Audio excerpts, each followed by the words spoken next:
만나뵙게 돼서 반갑습니다.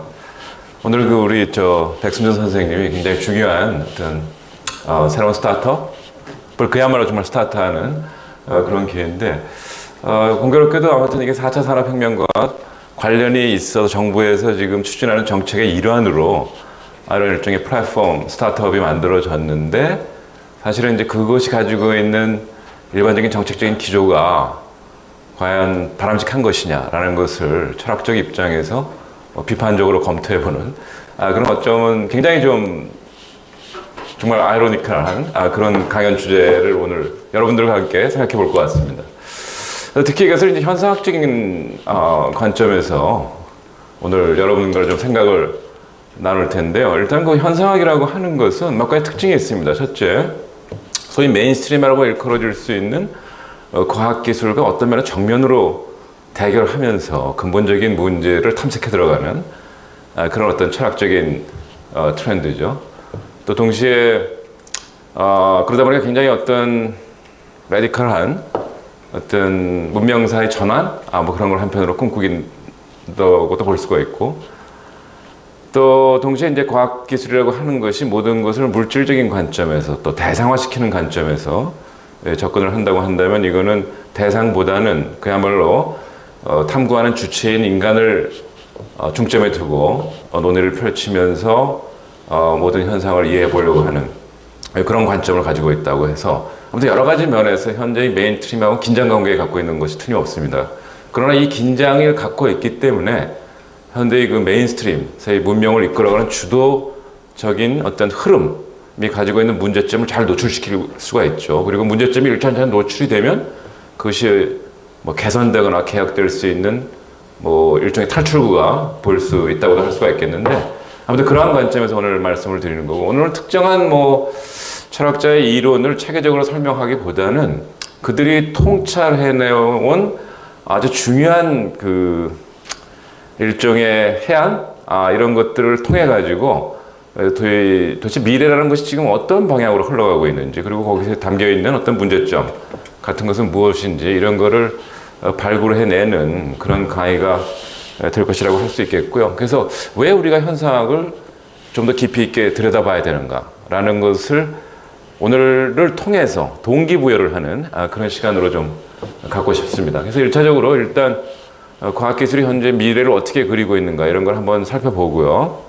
그 다음에 이것이 과연 어떤 식으로 진행이 돼야 정말 바람직한 방향이 될 수 있는가라는 것을 여러 명의 현상학자들의 어떤 중요한 통찰을 통해 가지고 반성해보는 그런 기회를 삼기로 하겠고요.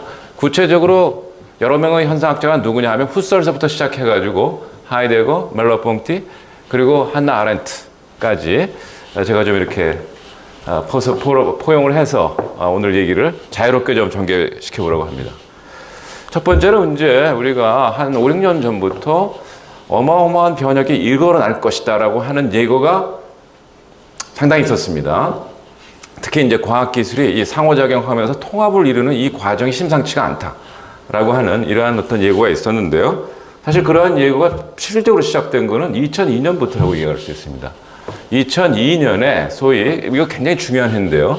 미국 과학재단에서 소위 말해서 NBIC 보고서라는 것이 나오기 시작합니다. 그리고 거기에 붙은 부제가 뭐냐 하면은 Converging Technology for Improving Human Performance 이렇게 되는데요. 문자 그대로 한번 해석을 해보죠. 인간의 능력을 향상시키기 위한, 이게 우리나라 번역이 좀 잘못됐는데 융합기술 이렇게 번역이 됐습니다. 근데 실질적으로 내용을 보면은 인간의 성능을 증강시키기 위한 수렴기술 이렇게 했어야 됩니다.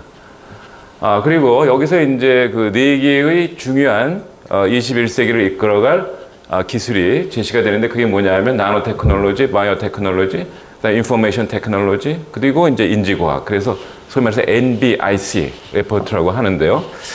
그걸 조금 더 내용을 상세하게 그린 게 바로 이거죠. 즉 여기서 보시는 바와 같이 21세기 설계도는 이 소위 말해서 NBIC라고 하는 네 개의 주축이 되는 과학기술이 이끌어 갈 것이고, 거기서 이제 중요한 것이 뭐냐면은 특히 인문학적인 관점에서 우리가 주목해 봐야 될 것은 그들이 예고한 바입니다. 우리가 과거 인문학에서 다루던 마음도 퀀티파잉 시키겠다. 양화시킬 것이다. 라고 하면서 동시에 이러한 21세기의 설계도로 이끌어갈 핵심적인 기술은 이제 아티피셜 인텔리전스가 될 것이다. 라고 이렇게 예고를 했었습니다. 근데 2002년 당시만 해도 이것이 그다지 큰 주목은 끌지 못했는데 의외로 한국에서 주목을 끌었죠. 특히 한국에서 이 컨버징이란 말에 이상하게 매료가 돼가지고 이걸 융합으로 번역을 하면서 뭔가 어마어마한 일이 앞으로 일어날 것이라는 기대가 굉장히 증폭이 됐었습니다. 특히 이 MBIC 보고서에서 우리가 주목해 봐야 될 것은 그들이 통계학적 분석을 통해서 찾아낸 과학기술의 발전 속도예요. 이것을 소위 말해서 이제 가속적 발전, 전문 용어로는 exponential growth of technology라고 하는데 지금 현재의 과학기술의 발전 속도가 등속이나 감속 운동이 아니라 가속 운동을 하고 있다. 라고 하는 것이 굉장히 중요했습니다. 그래서 여기에 이제 이 가속 운동을 중요하게 봐야 되는 이유는 이 개별 연구자들이 자기가 연구하면서 예측해낸 것보다 훨씬 빠른 속도로 과학기술이 발전하고 있다는 거죠. 여기도 연구에 종사하고 있는 분들이 계신지 모르겠지만 우리가 연구를 하다 보면 사실 연구는 지지부진이에요. 근데 현대의 연구 네트워크라고 하는 것이 전 세계적으로 연결이 돼 있고 시시각각으로 그 연구 결과들이 유통이 되고 있는데 이게 어느 지점에 모이기 시작하면 폭발적인 발전을 이루어냅니다. 근데 그거를 이제 개별 연구자들은 잘 모르고 있는 거죠. 그래서 아무튼 과학기술이 전체적으로 통합돼서 그 이루어내고 있는 발전의 속도가 가속적이다라고 하는 것이 굉장히 중요합니다. 그리고 이 2016년에 증명이 되는데 그건 조금 이따 말씀드리기로 하겠죠. 그래서 아무튼 일단 기억해야 될 것은 21세기를 이끌어가는 핵심 과학 기술의 MBIC라는 것과 그것이 가속 발전을 이루고 있다라는 것이 이때 굉장히 중요했고요.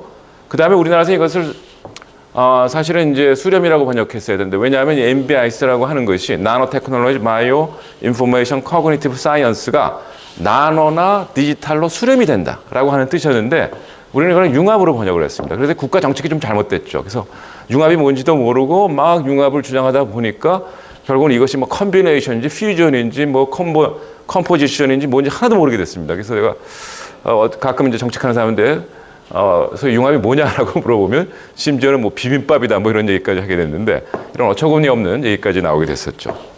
아무튼 이런 상황이었는데 중요한 것은 이 상황이 어떻게 발전해 갈 것인가를 가장 잘 보여주는 그림이 바로 이 그림이라고 할 수가 있겠는데요.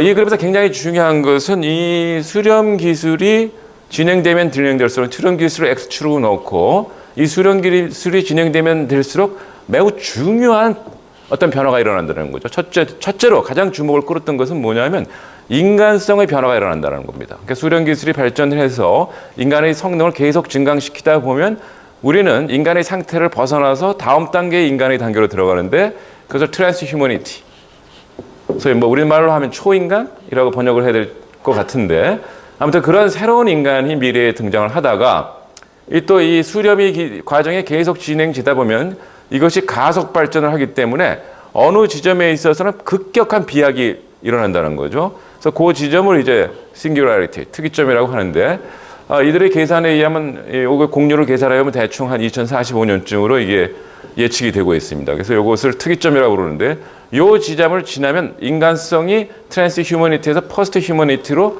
완전히 정말 급격한 진화가 일어난다라고 하는 이러한 예측을 한편으로 해냈었고요. 근데 그보다 더 중요한 것은 이 수렴이 진행되면 진행될수록 인간의 성능이 어마어마하게 증강될 것이기 때문에 그것은 또 동시에 경제적으로 얘기하면 생산성의 증가를 의미하는 것이기 때문에 정말 지금은 상상할 수 없는 수준의 경제 발전이 일어날 것이다 라고 하는 것을 또 한편으로 예측을 해냈습니다. 그리고 여기서 보는 바와 같이 그 핵심에는 소위 인공지능이라고 하는 것이 있다. 이게 거의 이제 2005년쯤의 상황이라고 할 수가 있겠죠. 그런데 이게 실질적으로 2016년 단순한 과학기술 영역에서의 발전을 얘기하는 것이 아니라 진짜 거대 자본과 만나면서 정말 시대사적 변혁을 일으키는 새로운 혁명으로 이게 선언이 되고 말았습니다. 그것이 여러분들이 잘 아는 4차 산업혁명이죠. 그래서 이런 전후 맥락을 좀 아는 게 필요합니다. 왜냐하면 지금 우리가 이게 살고 있는 생활세계의 역사입니다. 이게. 그리고 이것이 어디로 흘러갈지 지금 우리가 다 몸을 싣고 있기 때문에 오늘 이 맥락을 좀 잘 이해해야 된다고 이렇게 말씀을 드릴 수가 있겠습니다.